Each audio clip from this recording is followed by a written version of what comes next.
Hello, everyone. Welcome back to the channel. Today, we are going to be talking yet again about the infinite banking concept and more specifically, the structuring of a whole life insurance policy that is kind of the vehicle that allows us to implement the infinite banking process. Before I begin, though, I just always have to say that I am not a life insurance advisor. I am not a financial advisor. I am just a guy who really likes the infinite banking concept, and I want to teach everyone about it. The entire industry is very mystified, and it is a very closely guarded secret, I guess. And so I received a comment in the past that talked about what made me select um, my policies. And so I've got a plan for a series of videos that is going to discuss that. And the first thing that I really want everyone to understand is um, why is structuring a policy in a specific way critical? Now, the reason why I want to talk about this first is because really you need to work with somebody who understands how to design these things, okay? And I know that I say that I design these myself, which is true for my first one. But if I was to do everything all over again, I would go right to a practitioner of IBC and get them to design the policy because they are going to avoid a lot of these costly mistakes that you are going to see here today. So we're just going to dive right into it. I'm going to show you a bunch of examples. This video is not going to be long, but it is really going to show you the difference in how things get structured and why it is critical that you work with somebody that actually knows what they're doing as it relates to the infinite banking concept. So we're going to first look at my favorite company, at least it's the company that I have my policies with, which is Equitable Life. Really, you're going to see that there's some that perform better, some that perform worse. Every company has their pros and cons. I'm not endorsing Equitable Life. Quite honestly, the main reason that I've chosen them is because they are a mutual company, which is, I believe, they're the last mutual company in Canada. So let's look at this. So on the left-hand side, you're going to have a optimized structuring, I guess, and on the left-hand side, you're going to end up having a poorly designed product. So let's look at this. This is the column that we're going to be focusing on here. Um, you'll see in a more optimized policy here, you've got about $8,000 of cash value that's sitting there. So you've lost 20% in your first year to start the process. And by effectively year 5 and year 6, you are at break even, and then you are basically profiting moving forward. And under current dividend scales, you can actually offset this policy in the 5th year, meaning that you don't have to pay any premiums whatsoever and your cash values continue to grow. That's a topic for another video, though. If the life insurance agent simply picked the wrong product for you, so this is a different product that exists, um, well, you're still going to get cash value, but you'll see that your break even actually isn't until, kind of year 10, 11 on this side. Now, this is a massive difference here. It's a 5-year period.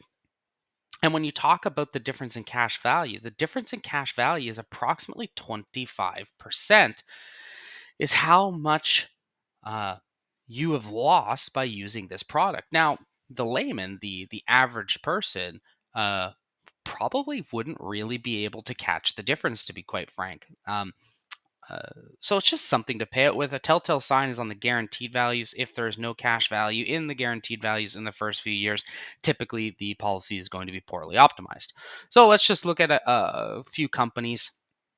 So you can see that, oh, actually, one thing I want to point out is that oftentimes on the quote unquote wrong policies, you'll actually end up having more cash value near the end of the term. But you'll notice that it takes, a significant amount of time before it gets there. It takes to about year 20. So if you don't need all of your cash up front, you may want to go with something that has less cash value up front for more cash value in the future. However, I personally believe in leveraging these policies to create greater wealth, and thus having access to more cash value up front is greater. So Let's look at another company. So again, you can see on the right-hand side the different product. There is no guarantees. You can tell right away that it's going to be different. In this policy, we're looking at the total cash value. They display things slightly different here. One has 6,000, one has 7,000, right? Quite a big difference. This policy breaks even in year 11 or 12, and this one here breaks even again in this 5 or 6 year period. Now, your mileage vary. You can't take the break even in these policies and associate it with your situation. I base this off a healthy 30-year-old male, and I've done the same criteria through all of these illustrations. And so that's what these are based off of. And it's obviously a $10,000 a year annual premium. Again, you'll notice that down at the bottom, the cash value, oops, sorry, wrong column. The cash value over time ends up being greater on the quote unquote unoptimized version. So just a difference. It's not necessarily to say one is better than the other, but when you're trying to implement the infinite banking process, which involves using and creating your own bank and borrowing from yourself to finance your purchases and investments, then you want more cash. Ideally up front, because this is going to be the majority of your actual effective life. Let's look at another one here.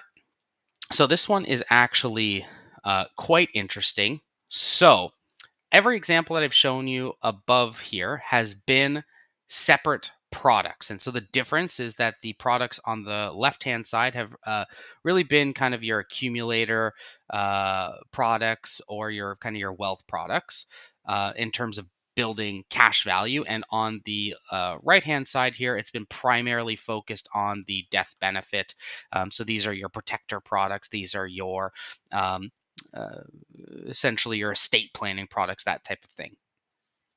These two products here are actually the exact same product, okay, with the exception of one checkbox not being pressed. On one side, you've got $8,400 of cash value.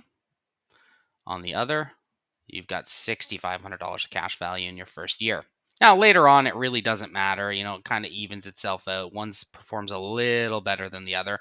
But the point remains that the difference in cash value is tremendous. And you'll notice that we always talk about having the lowest possible death benefit with the highest possible cash value. And over here, you've got $7,000 of coverage. Over here, you've got $280,000 of coverage, right? And so this just goes to show that in theory, this would be your better IBC product. Again, there's always exceptions, and you really have to analyze your own situation, talk to a professional, but one checkbox in relation to how the dividends are treated. Okay. This is a separate. This is the estate product, essentially. Building for the death benefit over time, and you'll notice again that telltale guaranteed cash value having nothing in it, and you've got the $6,400 there. Now, the thing is when you're looking at this, you may see and determine, okay, wait a second, this is 65. They may show you this product and you go, oh, year 10, there's a good difference there. There's $16,000 of difference total. Okay, fantastic. Yeah, this is the better product. But if they forgot to check this check mark, you're going to have significantly lower performance in the first few years. So just something to note. And when we look at the break even values, your break even on this side, again, is year 5 or 6. And over here, your break even, I'll say it's kind of 6 or 7. And then down here, your break even, I would say, is 7 or 8 approximately, right? So, how you structure your policy varies wildly. Now, why does this matter? I said this video wouldn't be a long video, but it's turning out to be. Now, why does this matter? So, you want dollars, depending. You may want more dollars up front, and so that's a big deal. A lot of these policies have what's known as offset available, which means that eventually your policy can survive on by itself based upon the annual dividends that get generated and the paid up additions that you already have. And so if you have a policy that takes longer to be able to enter in the offset, that means that you're required to make premium payments for a longer period of time before you can offset it. Okay. Um, and really, it just has to do with, the cash. I'm going to go back to it. You want to have access to it. You um, really want to kind of be able to use it, essentially, right? And if you don't have access to it, then you can't use it. So I hope this makes sense. We've gone through what, one, two, three different companies here, and you notice that the difference between the products is tremendous. I can tell you that most advisors that are out there use these, the right side, the estate planning side, the life insurance side, as typically the way to sell insurance. And the reason why they're doing that is because typically they're going to compare against what you have versus what they could give you, and the premium price per life insurance or death benefit is going to be the cheapest on the estate style plans. So I hope that helps. If you have any questions, any comments, if I've got anything wrong, put it in the comment below. Like I said, I don't claim to be an expert at IBC. I'm just an enthusiast. And I've noticed that there have been quite a few practitioners that have commented, some in support, some not so much. And ultimately, we can all grow and learn together. So have yourself a wonderful day.